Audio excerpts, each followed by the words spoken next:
परमेश्वर प्राप्तीची तळमळ हवी. परमेश्वर आपल्याला खरोखर हवा आहे का, आणि तो कशासाठी?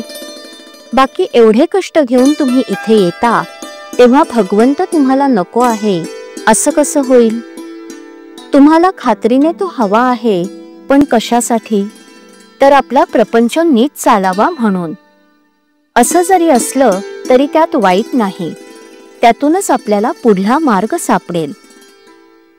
परंतु केवळ परमेश्वरासाठीच परमेश्वर हवा असं ज्याला वाटत असेल तो खरोखर भाग्यवान होय. मोठमोठ्या साधू संतांना खरोखरच तशी नड भासली. त्यांनी मग परमेश्वर आपलासा करून घेतला. तुकाराम, रामदास यांना एका परमेश्वरा वाचून दुसरे काहीही हवेसे वाटले नाही. भगवंताची नड फक्त संतांनाच निर्माण होऊ शकते. रामदासांना परमेश्वराच्या उपदेशाची फार गरज भासू लागली.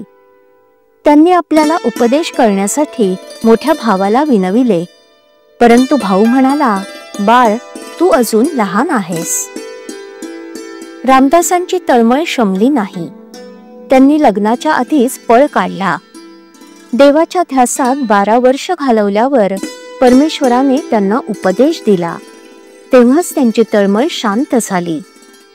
परमेश्वराची प्राप्ती ही वयावर, श्रीमंतीवर, जाती धर्मावर अवलंबून नाही, ती एका तळमळीवर अवलंबून असते. ही तळमळ असणं अत्यंत जरुरीचं आहे.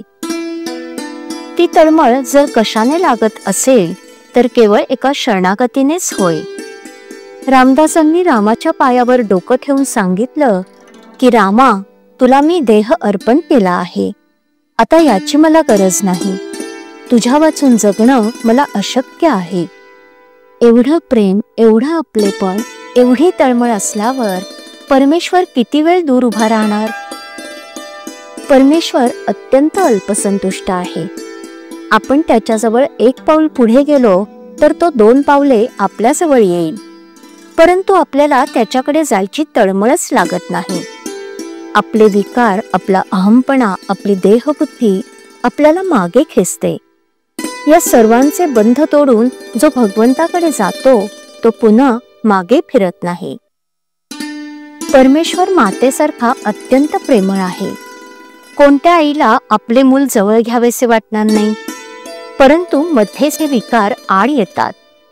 खरोखर भगवंताचे नाम हे मधला आडपडदा दूर सारते.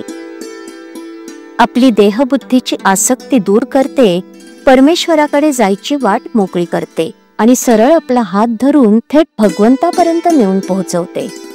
हे नाम तुम्ही आपल्या हृदयात सतत जागृत ठेवा. श्रीराम.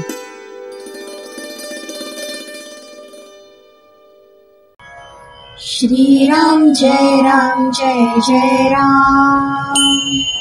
श्रीराम जय राम जय जय राम.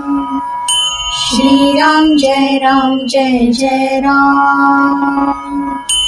श्रीराम जय राम जय जय राम.